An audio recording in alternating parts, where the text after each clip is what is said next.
Sir வணக்கம் sir. வணக்கம் madam. Sir நான் வந்து அன்டிவைடட் ப்ராப்பர்ட்டி அப்பாவோட சொத்துல லீகல் அரசிங் வந்து ஷேர் உண்டுன்னு சொல்லி ஒரு சூட்டை ஃபைல் பண்றோம். சூட்டை ஃபைல் பண்ண பிறகுதான் தெரியுது ஆல்ரெடி அதுல ஒரு அந்த சொத்தை இன்னொருத்தவங்களுக்கு வித்திருக்காங்கன்ற விஷயம் தெரியுது. ஆனா இதுல வந்து பாத்தீங்கன்னா ஷேரை பிரிக்கும் பொழுது ஈக்குவல் ஷேர் தான் வரணும். அதுல ஒரு லிட்டிகேஷன் இருக்கு அப்படின்னு சொல்றாங்க. அப்படி இருக்கும் பொழுது லீகல் அரசு யாருமே அந்த சொத்தை விற்காதப்போ அந்த வாங்கினவருக்கு அந்த சொத்து செல்லுபடி ஆகுமா, இல்ல இவங்களுக்கு இந்த பரிகாரம் கிடைக்குமா? நல்ல கொஸ்டின் மேடம்.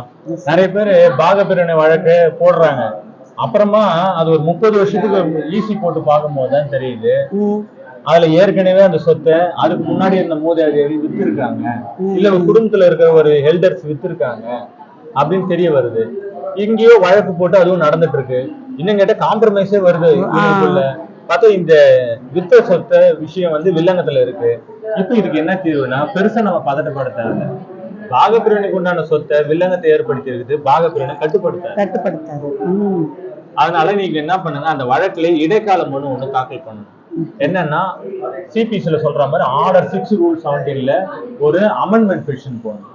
அந்த அமெண்ட்மெண்ட்ல என்ன கேட்கணும்னா, ஏற்கனவே பாகப்பிரிவினை பரிகாரம் இருக்கு இல்லையா, கூடவே இந்த சொத்துல வில்லங்க ஏற்படுற அந்த விற்பனையை வந்து ரத்து பண்ணணும். அந்த விற்பனை பத்திரம் செல்லாது, எங்களை கட்டுப்படுத்தாது.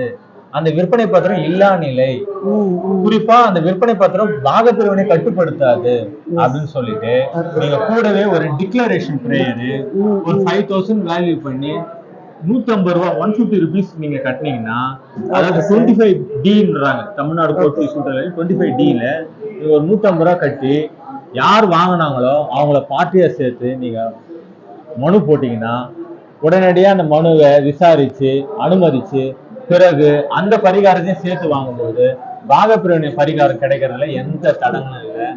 அந்த வில்லங்க நம்மளை கட்டுப்படுத்தாது, தரப்பினர்கள் சந்தோஷமா போவாங்க. இதனால பாகப்பிரிவினை வாழ்க்கை எந்த பாதிப்பும் இல்லை. நன்றி மேடம். மீண்டும் அடுத்த வாரம் சந்திப்போம். Thank you sir. தேங்க்யூ.